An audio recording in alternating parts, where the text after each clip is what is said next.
Everyone, good morning. তো সকাল সকাল আজকে উঠিনি, একটু দেরি করেই উঠেছি। আজ যেহেতু রবিবার এলেই না আমার গায়ে একটু আলসেমি ধরে, ওই উঠবো করে একটু বেলা হয়ে যায়। উঠে দেখে আজকে আমার ননদ আমার থেকে আরও দেরিতে উঠেছে, তাই আমি বললাম আর উঠেই না আমার অভ্যাস বাসি উঠোন রেখে আমি কোনো কাজ করি না, তার জন্য বাসি উঠোনটা ঝাড় দিয়ে নিচ্ছি। আর দেখতে পাচ্ছ উঠোনে কত নোংরা জমেছে, মানে গাছপালা হয়েছে, সেগুলো পরিষ্কার করার আর টাইম হচ্ছে না। যাই হোক, এইদিকে আমি এই যে ঝাড়টা দিয়ে নিচ্ছি। উঠোনটা না আগে ভীষণ নোংরা হতো, কিন্তু গাছপালা কেটে দেওয়ায় এখন আর নোংরা হয় না।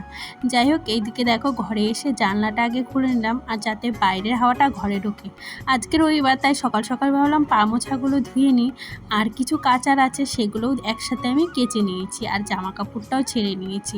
বাসি জামা কাপড় না ছেড়ে আমি আবার চা খাই না, মানে মন থেকে মানে খেতে ইচ্ছা করে না আর কি। যাই হোক, তারপরে চলে এসেছি ঘরে। আর কালকে না অনেক জিনিস কেচে দিয়েছিলাম, সেইগুলো আর শুকায়নি, তো সেইগুলো না রাতে পাখার তলে মেরে দিয়েছিলাম।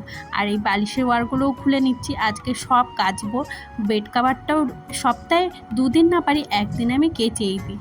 তো ভাবলাম একটু হালকা ঝুল পড়েছে, হালকা ঝুল যদি রবিবার করে ঝেড়ে নিই তাহলে কি হয়, তোমার গোটা সপ্তাহটা না ঝাড়লে হয়। যখন দেখি কোথাও ঝুল পড়েছে আমি না সঙ্গে সঙ্গেই সেটা পরিষ্কার করে ফেলি, তাহলে না তোমার এক্সট্রা টাইম বের করে করতে হয় না। তবে হ্যাঁ, সপ্তাহে একটা দিন কিংবা মাসে 2-3টে দিন আমি চেষ্টা করি ভালো করে পরিষ্কার করার।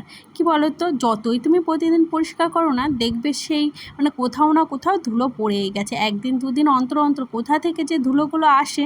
তারপরে আমার হাজব্যান্ড এনেছিল চিকেন, রান্না করতে দেরি হচ্ছে। আমি কিন্তু এদিকে মানে আলু সিদ্ধ আর ঢেঁড়স সিদ্ধ রান্না করেছিলাম, তো বলছে দেরি হচ্ছে, আমি ততক্ষণে চিকেনটা রান্না করে ফেলি। আর বিয়ের পর না আমি বাড়িতে এসে মানে শ্বশুরবাড়িতে এসে চিকেন কোনো দিনও রান্না করিনি, মানে চিকেনটা ওই রান্না করে।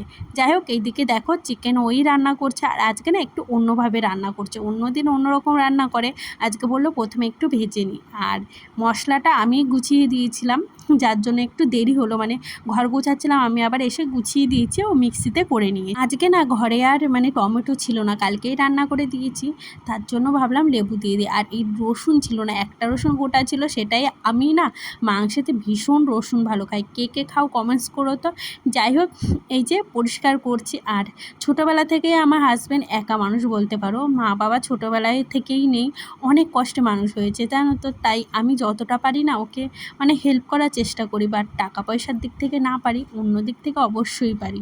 আর দেখো আলমারিগুলো আমি মুছে নিয়েছি, আর খাটের তলায় না আমরা অনেক জিনিস, তবে হ্যাঁ সামনে থেকে প্রতিদিনই ঝাড় দিই, আর মাঝে মাঝে ওই 6 মাস 5 মাস অন্তর অন্তর খাটের তলে সব কিছু বের করে পরিষ্কার করে ফেলি, তাহলে কি হয় মানে ধুলোটাও কম পড়ে।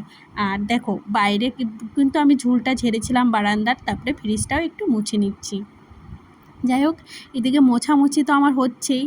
আর যেটা বলার জানো তো, তুমি যার সাথে থাকবে সেই মানুষটা যদি ভালো না হয় না, দেখবে তাহলে তার জীবনে দুঃখের আর শেষ নেই। কি বলতে একজন হাজবেন্ডের হাত ধরে একটা মেয়ে কিন্তু তার বাপের বাড়ি থেকে চলে আসে।